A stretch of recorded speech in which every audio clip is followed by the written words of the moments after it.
നമസ്കാരം. നമ്മളുടെ വലിയ രീതിയിലുള്ള അശ്രദ്ധ കൊണ്ടും അതുപോലെ തന്നെ അറിവില്ലായ്മ കൊണ്ടും നമ്മളെ ബാധിക്കുന്നതും അവസാന ഘട്ടത്തിലെത്തിയാൽ ചികിത്സയില്ലാതെ പ്രയാസപ്പെടുന്നതുമായിട്ടുള്ള ഒരു കണ്ടീഷനാണ് നമ്മൾ ഇന്ന് സംസാരിക്കാൻ പോകുന്ന സ്തനാർബുദം അല്ലെങ്കിൽ CA ബ്രസ്റ്റ് അല്ലെങ്കിൽ ബ്രസ്റ്റ് ക്യാൻസർ എന്നൊക്കെ പറയുന്നത്.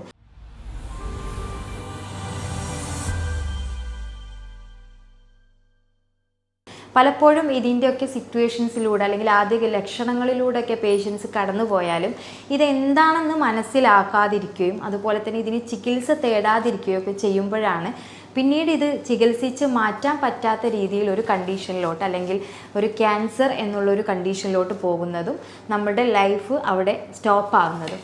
പലപ്പോഴും നമ്മളുടെ അസുഖങ്ങളെ തരംതിരിക്കുമ്പോൾ അല്ലെങ്കിൽ അർബുദമായിട്ട് തരംതിരിക്കുമ്പോൾ ശ്വാസകോശ അർബുദങ്ങൾ കഴിഞ്ഞു കഴിഞ്ഞാൽ പിന്നീട് കാണപ്പെടുന്ന അല്ലെങ്കിൽ അതുവഴി മരണങ്ങൾ സംഭവിക്കുന്ന ആ ഒരു അവസ്ഥ സെക്കൻഡ് സ്റ്റേജാണ് സ്തനാർബുദം അല്ലെങ്കിൽ CA ബ്രസ്റ്റ് അല്ലെങ്കിൽ ബ്രസ്റ്റ് ട്യൂമർ എന്നുള്ള രീതിയിലൊക്കെ നമ്മൾ പറയുന്നത്.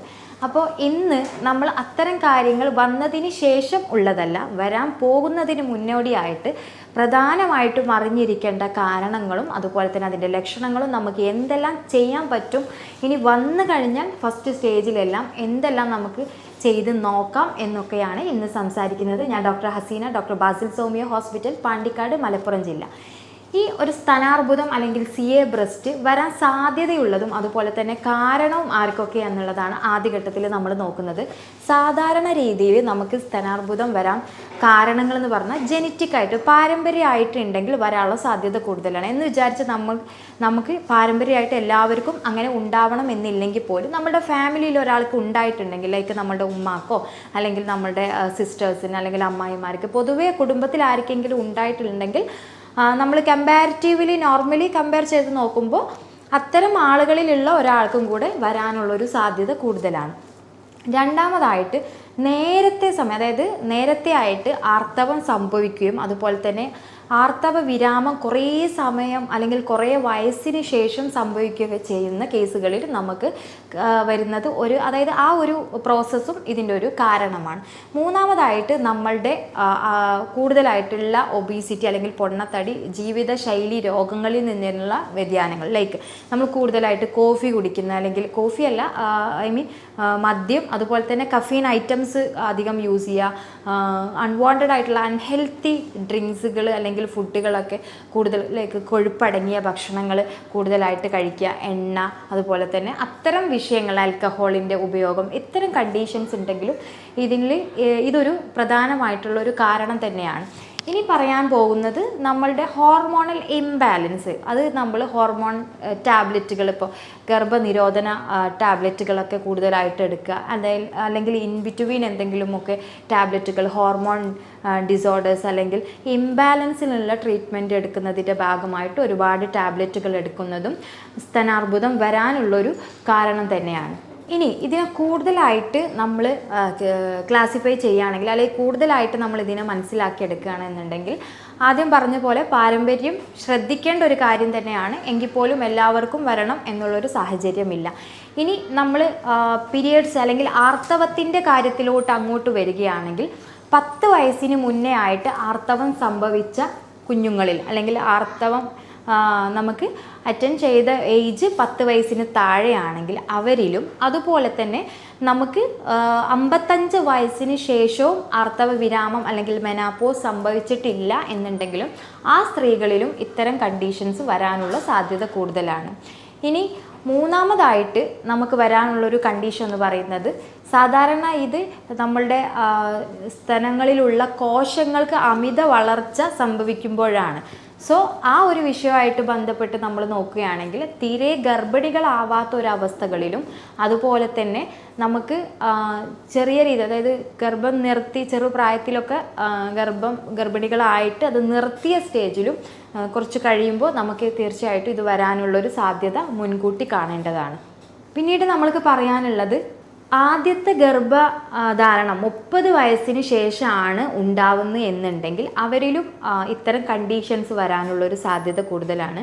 ഒരിക്കലും പാലൂട്ടാത്ത ആളുകൾ, അതായത് തീരെ ഗർഭിണികളാവാതിരിക്കുക, മാത്രമല്ല ബ്രസ്റ്റ് ഫീഡിങ് കൊടുക്കാതിരിക്കുന്ന ഒരു സാഹചര്യം ഉണ്ടാവാം. അതുപോലെ തന്നെ ബ്രസ്റ്റ് ഫീഡിങ് കൊടുക്കാൻ അതായത് പറ്റാത്തൊരു സാഹചര്യവും ഉണ്ടായിരിക്കുക. അപ്പോൾ ഉദാഹരണമായിട്ട് മദർ ഫീഡ് ചെയ്യാൻ പറ്റാത്ത എന്തെങ്കിലും ഇഞ്ചുറി, അത്തരം കണ്ടീഷനിൽ തീരെ പാല് കെട്ടിക്കിടക്കുന്ന ഒരു അവസ്ഥകളിൽ നിന്നും നമുക്ക് ഇത്തരം അവസ്ഥകൾ വരാനുള്ള ഒരു സാധ്യത കൂടുതലാണ്. പിന്നെ നമ്മുടെ ശരീരത്തിൽ നോർമൽ ജീനിൽ നിന്ന് ക്യാൻസർ ജീനുകൾ വന്നു കഴിഞ്ഞാൽ, ചേഞ്ചസ് എന്തെങ്കിലും ആൾട്ടർനേറ്റ് ചെയ്തിട്ട് ചേഞ്ചസ് വന്നു കഴിഞ്ഞാലും അത്തരം അവസ്ഥകളിലും നമുക്ക് ബ്രസ്റ്റ് ക്യാൻസർ വരാനുള്ള സാധ്യത മുൻകൂട്ടി കാണേണ്ടതാണ്. ഇനി നമുക്ക് എങ്ങനെയാണ് ഈ ഒരു ബ്രസ്റ്റ് ക്യാൻസർ നമുക്ക് ഐഡൻറ്റിഫൈ ചെയ്യാൻ പറ്റുക എന്നുള്ളതാണ് ആദ്യത്തെ ഘട്ടം. അതായത് നമ്മളൊരു 20 വയസ്സ് തൊട്ട് തന്നെ, സാധാരണ ഇത് പുരുഷന്മാരിലും കാണുന്നത് കൊണ്ട് തന്നെ അവർക്കും നമുക്കൊരു പരിധിയിലപ്പുറം പ്രയാസങ്ങൾ വരികയാണെങ്കിൽ ശ്രദ്ധിക്കാവുന്നതാണ്. എങ്കിൽ കൂടുതലായിട്ടും സ്ത്രീകളിൽ കാണുന്നത് കൊണ്ട് തന്നെ ഒരു 20 വയസ്സിന് ശേഷം സ്വയം പരിശോധന എപ്പോഴും ചെയ്ത് നോക്കുക എന്നുള്ളതാണ്. എപ്പോഴാണ് എന്ന് വെച്ച് കഴിഞ്ഞാൽ മെൻസസ് കഴിഞ്ഞിട്ട് ഒരാഴ്ച കഴിഞ്ഞിട്ടാണ് നമ്മൾ ആദ്യത്തെ ഘട്ടത്തിൽ ഇൻസ്പെക്ഷൻ അല്ലെങ്കിൽ സ്വയം പരിശോധന നടത്തേണ്ടത്. നമ്മൾക്ക് എന്തെങ്കിലും രീതിയിൽ പ്രയാസങ്ങൾ വരിക, നമ്മൾ ബ്രസ്റ്റിൽ ടച്ച് ചെയ്യുന്ന സമയത്ത് എന്തെങ്കിലും കല്ലപ്പുകൾ, അതുപോലെ തന്നെ കട്ടിയോ അതുമല്ല മറ്റെന്തെങ്കിലും തടിപ്പുകൾ അല്ലെങ്കിൽ നിപ്പിൾസിൽ നിന്നുള്ള ഡിസ്ചാർജ്, നമ്മളുടെ കക്ഷങ്ങളിൽ ആ ഭാഗത്ത് വരുന്ന കഴല വീക്കം, ഇത്തരം കണ്ടീഷനുകൾ ഉണ്ടോ എന്നുള്ളതാണ് ആദ്യഘട്ടത്തിൽ നോക്കേണ്ടത്. അപ്പോൾ പീരിയഡ്സ് കഴിഞ്ഞിട്ട് 7 ദിവസം കഴിഞ്ഞിട്ടാണ് നമ്മളിത് ടെസ്റ്റ് ചെയ്ത് നോക്കേണ്ടത്. അതുമല്ല, അതിൻ്റെ എക്സാമിനേഷൻ നമുക്ക് കറക്റ്റായിട്ട് ഒരു മിററിൻ്റെ ഫ്രണ്ടിൽ നിന്നിട്ട് ചെയ്ത് നോക്കാവുന്നതാണ്. ഇത് നമുക്ക് ലൈൻ പൊസിഷൻ, കിടന്നിട്ടും അതിൻ്റെ പൊസിഷൻ നമുക്ക് നോക്കാവുന്നതാണ്. സ്ട്രൈറ്റ് ആയിട്ട് നിന്നതിന് ശേഷം അതിൻ്റെ പൊസിഷൻ നോക്കാവുന്നതാണ്. ഇനി നമ്മൾ എങ്ങനെയാണ് എക്സാമിനേഷൻ ചെയ്യേണ്ടത് എന്നുള്ള രീതിയാണ് കാണിക്കുന്നത്. എക്സാമിനേഷൻ ചെയ്യുന്ന സമയത്ത് മാക്സിമം നമ്മളുടെ 4 ഫിംഗർ വെച്ചിട്ടാണ് ടച്ച് ചെയ്ത് നോക്കേണ്ടത്. ആദ്യത്തെ ഘട്ടത്തിൽ ഇൻസ്പെക്ഷൻ തന്നെയാണ് പ്രധാനം, അതായത് കണ്ടു നിന്നുള്ള ഒരു പരിശോധന തന്നെയാണ് പ്രധാനം. ആ സമയത്ത് ആദ്യമായിട്ട് ശ്രദ്ധിക്കേണ്ടത്, നമുക്ക് തൊലിപ്പുറത്ത് എന്തെങ്കിലും ബുദ്ധിമുട്ടുകൾ, ഉദാഹരണമായിട്ട് നമുക്ക് എന്തെങ്കിലും കളർ ഡിസ്കളറേഷൻ, ബ്ലാക്ക് കളർ വരിക, മറ്റെന്തെങ്കിലും ബ്ലൂയിഷ് കളർ വരിക, അത്തരം കണ്ടീഷൻ ഉണ്ടോ എന്നുള്ളത് മനസ്സിലാക്കണം. ഇനി അടുത്തതായിട്ട് നമ്മൾ ചെയ്യേണ്ടത് മെയിനായിട്ട് നിപ്പിൾസ് ഉൾവലിഞ്ഞിട്ടുണ്ടോ എന്നുള്ളത് ശ്രദ്ധിക്കുക. അതായത് നിപ്പിൾസിൽ എന്തെങ്കിലും ഡിസോർഡറോ അതല്ലെങ്കിൽ പെയിനോ അതിൽ നിന്നും എന്തെങ്കിലും ഡിസ്ചാർജുകൾ വരിക, ഉദാഹരണമായിട്ട് ഫ്ലൂയിഡായിട്ടോ അതല്ല എന്നുണ്ടെങ്കിൽ പസ് പോലെ എന്തെങ്കിലും നമുക്ക് ഡിസ്ചാർജ് വരിക, ഇത്തരം കണ്ടീഷനാണ് ആദ്യമായിട്ട് നോക്കേണ്ടത്. ഏരിയോള അല്ലെങ്കിൽ അതിന് ചുറ്റുമുള്ള തൊലികളിൽ വരുന്ന കുരുക്കൾ പോലെയുള്ള പസ് പോലെയുള്ള കുരുക്കളോ അതല്ലെങ്കിൽ ചൊറിച്ചിലോ തടിപ്പോ, ഇതൊക്കെ നമുക്ക് എക്സാമിനേഷനിൽ ഉൾപ്പെടുത്താവുന്നതാണ് ആദ്യത്തെ ഘട്ടത്തിൽ. പിന്നീട് നമ്മൾ 2 ബ്രസ്റ്റും തമ്മിൽ എന്തെങ്കിലും വലിപ്പത്തിൽ എന്തെങ്കിലും വ്യത്യാസങ്ങൾ ഉണ്ടോ എന്ന് ആദ്യം ചെക്ക് ചെയ്ത് നോക്കുക. സാധാരണ രീതിയിൽ ബ്രസ്റ്റ് ഫീഡിങ് കഴിഞ്ഞ സ്ത്രീകളിൽ ഒരു ബ്രസ്റ്റ് മാത്രം നന്നായിട്ട് കുടിക്കുന്ന കുട്ടികളിലൊക്കെ തന്നെ ബ്രസ്റ്റ് ഫീഡിങ്ങിൻ്റെ അതിൽ ബ്രസ്റ്റിൻ്റെ സൈസ് സാധാരണ രീതിയിൽ ചെറുതായിട്ട് കാണാറുണ്ട്. ഇത്തരം കണ്ടീഷനുകളെല്ലാം ബ്രസ്റ്റ് ക്യാൻസർ ആണ് എന്ന് തിങ്ക് ചെയ്യേണ്ട ആവശ്യമില്ല. മറ്റെന്തെങ്കിലും സിംറ്റംസും ഇതിൻ്റെ കൂടെ ഉണ്ട് എന്നുണ്ടെങ്കിൽ തീർച്ചയായിട്ടും നിങ്ങളത് നോട്ട് ചെയ്യേണ്ട കാര്യം തന്നെയാണ്. ആദ്യത്തെ ഘട്ടത്തിൽ ഇത്രയും കാര്യങ്ങളാണ് നമ്മൾ ബാഹ്യപരമായിട്ട് നോക്കേണ്ടത്. പിന്നീട് നമ്മൾ ടച്ചിങ് എന്നുള്ളൊരു വിഷയത്തിലോട്ടാണ് പോവേണ്ടത്. ടച്ച് ചെയ്യുമ്പോൾ മാക്സിമം നമ്മൾ നിപ്പിൾസ് തൊട്ടിട്ട് നമ്മളുടെ കക്ഷത്തിൻ്റെ ആ സൈഡ് മൊത്തത്തിൽ 4 ഫിംഗർ വെച്ചിട്ടാണ് നമ്മൾ ടെസ്റ്റ് ചെയ്യേണ്ടത്.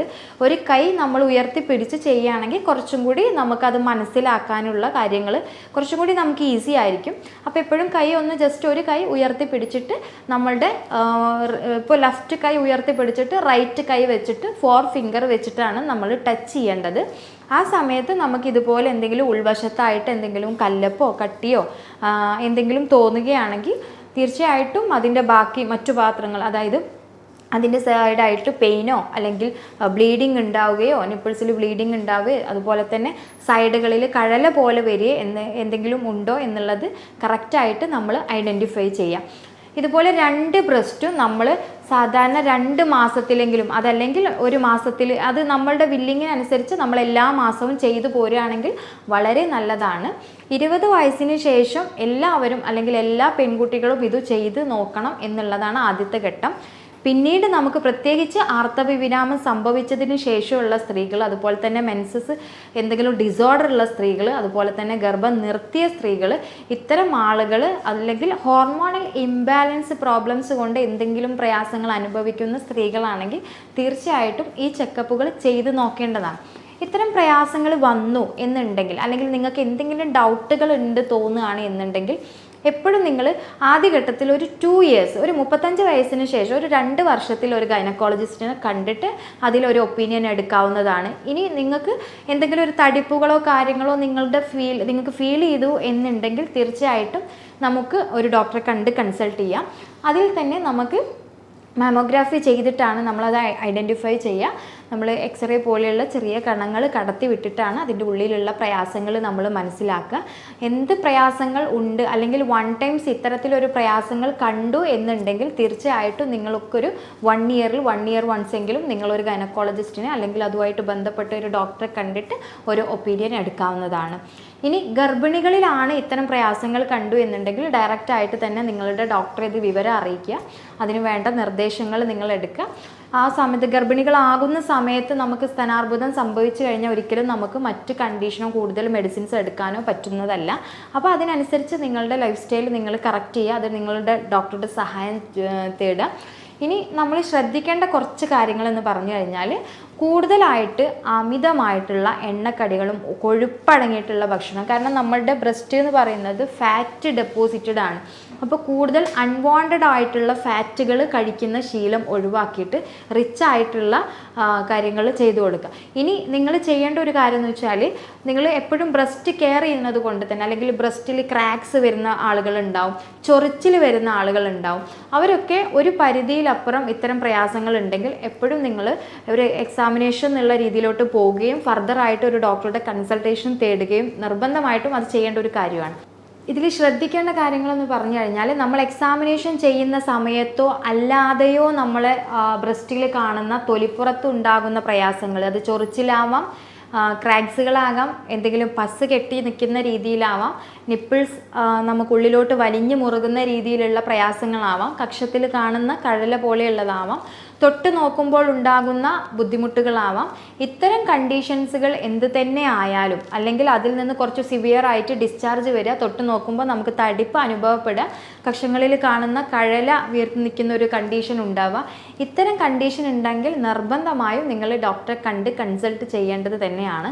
അതോടൊപ്പം തന്നെ നിങ്ങളുടെ സാധ്യതകൾ നിങ്ങൾ ആദ്യം കറക്റ്റ് ചെയ്യുക. ആർത്തവം നിന്ന ആളുകളാണോ, ആർത്തവം നേരത്തെ ഉണ്ടായതാണോ, കൊഴുപ്പടിഞ്ഞിട്ടുണ്ടായതാണോ കണ്ടീഷനാണോ, അതല്ലെങ്കിൽ ഗർഭം നിരോധന മാർഗങ്ങൾ ഒരുപാട് ഉപയോഗിച്ച ആളുകളാണോ, ഹോർമോൺ ടാബ്ലറ്റ് ഒരുപാട് യൂസ് ചെയ്ത ആളുകൾ, ഗർഭം നിർത്തിയ ആളുകൾ, ഇത്തരം ആളുകളെല്ലാം തന്നെ നമ്മളുടെ ഈ ഒരു പ്രായത്തിലും അല്ലെങ്കിൽ ഈ ഒരു അവസ്ഥകളിലും പെട്ടെന്ന് തന്നെ അത് ഐഡൻറ്റിഫൈ ചെയ്തിട്ട് ഡോക്ടറുടെ കൺസൾട്ടേഷൻ എടുക്കേണ്ടതാണ്.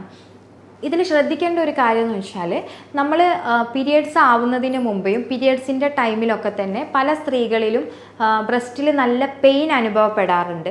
പലപ്പോഴും ഇത് ബ്രസ്റ്റ് ക്യാൻസർ ആണോ എന്ന് സ്ത്രീകൾ ഒരു ഡൗട്ട് വെക്കാറുണ്ട്.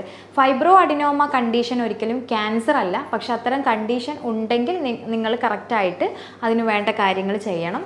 കാരണം എപ്പോഴും ബ്രസ്റ്റ് ക്യാൻസർ എന്ന് പറയുമ്പോൾ 2 തരത്തിലാണ്, ബിനൈൻ ആയിട്ടും മാലിഗ്നൻസി ആയിട്ടുണ്ട്. അതായത് ക്യാൻസർ അല്ലാത്തൊരു ട്യൂമർ വരാറുണ്ട്, ട്യൂമർ ലൈക്ക് അതായത് ഒരു കൊഴുപ്പടിഞ്ഞു കൂടിയ കണ്ടീഷൻ വരാറുണ്ട്, ഗ്രൗത്തുകൾ വരും. അതുപോലെ തന്നെ ക്യാൻസർ കണ്ടീഷൻ വന്ന അവസ്ഥയിലും നമുക്ക് ഗ്രൗത്തുകൾ വരും. അപ്പോൾ ആദ്യ ഘട്ടത്തിൽ അതെന്താ എന്നുള്ളത് ഐഡൻറ്റിഫൈ ചെയ്യുക. സാധാരണ ഫൈബ്രോ അഡിനോമ വന്നു കഴിഞ്ഞാൽ അല്ലെങ്കിൽ പെയിൻഫുൾ ആയിട്ടുള്ള ബ്രസ്റ്റ് കണ്ടീഷൻ ഉണ്ടായാലും പീരിയഡ്സ് ആകുമ്പോൾ അത് നോർമലൈസ് ചെയ്തിട്ട് പോവാറുണ്ട്. ഇനി അതിൻ്റെ ഇൻറ്റൻസിറ്റി കൂടി വരുന്നു അല്ലെങ്കിൽ മറ്റെന്തെങ്കിലും പ്രയാസങ്ങൾ വരുന്നു എന്നുണ്ടെങ്കിൽ തീർച്ചയായിട്ടും നിങ്ങൾ ഡോക്ടറെ കൺസൾട്ട് ചെയ്യേണ്ടതാണ്. ഇനി ഇവിടെ ശ്രദ്ധിക്കേണ്ടത് നമ്മൾ എക്സാമിനേഷൻ ചെയ്യുന്ന സമയത്തോ അല്ലാതെയോ തന്നെ നമ്മൾക്ക് ബ്രസ്റ്റിന് ഉള്ളിലാവട്ടെ അല്ലെങ്കിൽ പുറത്താവട്ടെ കാണുന്ന വ്യതിയാനങ്ങൾ, ഉദാഹരണമായിട്ട് നിപ്പിൾസിൽ ആദ്യഘട്ടത്തിൽ തന്നെ നിപ്പിൾസിൽ കാണുന്ന വ്യത്യാസങ്ങൾ, ഉദാഹരണമായിട്ട് ഡിസ്ചാർജ് വരിക, അതുപോലെ തന്നെ നമുക്ക് അവിടെ ചൊറിച്ചിലുണ്ടാവുക, നിപ്പിൾസ് ഉള്ളിലോട്ട് വലിയ, അതുപോലെ തന്നെ ചുറ്റിലും എന്തെങ്കിലും ഡിസ്കളറേഷൻ, അത് ബ്ലൂയിഷ് ആയിരിക്കാം, മേ ബി നല്ല റെഡ് കളർ ആയിരിക്കാം, പസ് കെട്ടി വന്ന ചെറിയ ചെറിയ കുരുക്കൾ ഉണ്ടാവാം, അതുപോലെ തന്നെ തൊട്ട് നോക്കുമ്പോൾ ആ ഭാഗങ്ങളിൽ നല്ല കട്ടിയായിട്ട് ഉള്ളിൽ നമുക്ക് ഫീൽ ചെയ്യാം. അത് മൂവ് ചെയ്യുന്നതും മൂവ് ചെയ്യാത്ത രീതിയിലും ഉണ്ടായിരിക്കും. അതുപോലെ തന്നെ നമുക്ക് പെയിന് നമ്മുടെ കക്ഷങ്ങളുടെ സൈഡിൽ പെയിനുകളോ അല്ലെങ്കിൽ കഴല കെട്ടി നിൽക്കുന്ന രീതിയോ ഉണ്ടാവാം. ഇത്തരം കണ്ടീഷൻ ഉണ്ടെങ്കിൽ നിർബന്ധമായും തന്നെ നിങ്ങൾ ഡോക്ടറെ കണ്ടിട്ട് ഒരു ഒപ്പീനിയൻ എടുക്കുക എന്നുള്ളതാണ്. ആദ്യഘട്ടത്തിൽ നമ്മൾ ഐഡൻറ്റിഫൈ ചെയ്യണം, അത് മാമോഗ്രഫി വെച്ചിട്ട് നമ്മൾ ഐഡൻറ്റിഫൈ ചെയ്യുക, മറ്റു ഫർദർ ആയിട്ടുള്ള പ്രോസസ്സുകൾ വെച്ചിട്ട് ഐഡൻറ്റിഫൈ ചെയ്യുക എന്നുള്ളതാണ്. ഇനി നമ്മൾ ഇത്തരം കണ്ടീഷൻ എന്തെങ്കിലും ഉണ്ടായിക്കഴിഞ്ഞാൽ ഇതിൻ്റെ ചികിത്സ എങ്ങനെയാണ് എന്നുള്ളതാണ് അടുത്തത് നോക്കുന്നത്. എപ്പോഴും തുടക്കത്തിൽ തന്നെ പറഞ്ഞ പോലെ തന്നെ ഇത് കണ്ടെത്തി അതിന് കറക്റ്റായിട്ട് ചികിത്സ കൊടുത്തു കഴിഞ്ഞാൽ പൂർണ്ണമായിട്ട് മാറ്റിയെടുക്കാൻ പറ്റുന്ന ഒരവസ്ഥ ആയതുകൊണ്ട് തന്നെ കറക്റ്റായിട്ട് ഇതിനെപ്പറ്റി ഒരു അവെയർ ആയിരിക്കുക സ്ത്രീകൾ എന്നുള്ളതാണ് ആദ്യഘട്ടത്തിൽ. ഇനി ഇത് കണ്ടുപിടിച്ച് കഴിഞ്ഞാൽ ചികിത്സ നമുക്ക് പല രീതിയിലാണ്. നമുക്കതിനെ കംപ്ലീറ്റ് ആയിട്ട് ബ്രസ്റ്റ് റിമൂവ് ചെയ്തിട്ട് ആർട്ടിഫിഷ്യൽ ബ്രസ്റ്റ് വെക്കുന്ന ഒരു രീതിയുണ്ട്. നമുക്ക് ചെയ്യാൻ പറ്റുന്ന ഒരു കാര്യം എന്ന് പറയുന്നത്, ഇനി ഇത്തരം കണ്ടീഷൻസുകൾ വരാതിരിക്കാൻ വേണ്ടിയിട്ട് മാക്സിമം നിങ്ങൾ നല്ല ലൈഫ് സ്റ്റൈൽ, നല്ല ആരോഗ്യപരമായിട്ടുള്ള ലൈഫ് സ്റ്റൈൽ, അതുപോലെ തന്നെ ഡയറ്റ്, എക്സസൈസ്, അമിതമായിട്ട് ഇത്തരം കാര്യങ്ങൾ ലൈക്ക് ഹോർമോണൽ ടാബ്ലറ്റ്സുകളൊക്കെ എടുക്കുന്നുണ്ടെങ്കിൽ അത് കൊഴുപ്പുകൾ കുറയ്ക്കുക, കഫീൻ ഐറ്റംസ് കുറയ്ക്കുക, ഓയിലി ഫുഡുകൾ പരമാവധി കുറയ്ക്കുക. സാധ്യതകളുള്ള ആളുകളാണെന്നുണ്ടെങ്കിൽ മാക്സിമം അതിൽ നിന്ന് മാറി നിൽക്കാൻ പറ്റുന്ന ആ ഒരു സാഹചര്യത്തിലോട്ട് വിട്ടു നിൽക്കുകയും എന്തെല്ലാം ചെയ്യാൻ പറ്റും എന്നുള്ള രീതിയിൽ നിങ്ങളൊരു പാറ്റേൺ റെഡി ചെയ്യുക, ലൈഫ് സ്റ്റൈൽ പാറ്റേൺ ചേഞ്ച് ചെയ്യുക എന്നുള്ളതാണ് മെയിനായിട്ട്. ഇത്തരം കണ്ടീഷനുമായിട്ട് പ്രയാസപ്പെടുന്ന ആളുകൾക്ക് കൂടുതൽ വിവരങ്ങൾ അറിയണമെങ്കിൽ തീർച്ചയായിട്ടും താഴെയുള്ള വാട്സപ്പ് നമ്പറിൽ കോൺടാക്റ്റ് ചെയ്യാവുന്നതാണ്. ഞാൻ doctor Haseena, doctor Basil സോമിയ hospital, Pandikkad, Malappuram ജില്ല.